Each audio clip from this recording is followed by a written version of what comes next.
எகிப்திலிருந்து இஸ்ரேல் ஜனங்க வந்தபோது தேவனாய் கர்த்தர் அப்படிதான் போஷித்தாராம். என்றைக்கு தேவனாய் கர்த்தரை நம்பி இந்த இஸ்ரேல் ஜனங்க வனாந்தரத்தில் அடி எடுத்து வைத்தார்கள், தேவனாய் கர்த்தரை மாத்திரம் நம்பி வந்தாங்க. இனி அவங்களுக்கு வாழ்வாதாரம் இல்லை, இன்னைக்கு அவங்களுக்கு வேலை இல்லை, இனி அவங்களுக்கு எதுவுமே இல்லை, அவங்க வாழ்வதற்கு உண்டான கூடாரம் கூட இல்லை.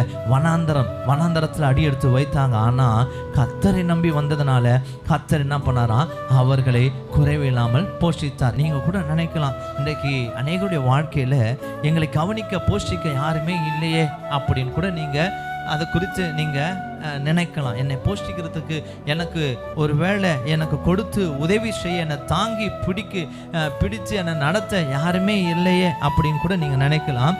உங்களையும் உங்கள் குடும்பங்களையும் கர்த்தர் போஷிக்கிற தேவன். அல்லேலூயா. நம்ம அதை குறித்து என்ன பண்ணக்கூடாது, பயப்படவே கூடாது. நம் தேவன் பாருங்க, அவரை நம்பி இருக்கிற யாவரையும் கர்த்தர் போஷிக்கவும், அவர் தாங்கவும், அவர் ஏந்தி சுமக்கவும், உதவி செய்யவும் அவர் வல்லமையுள்ள தேவனாக இருக்கிறார்.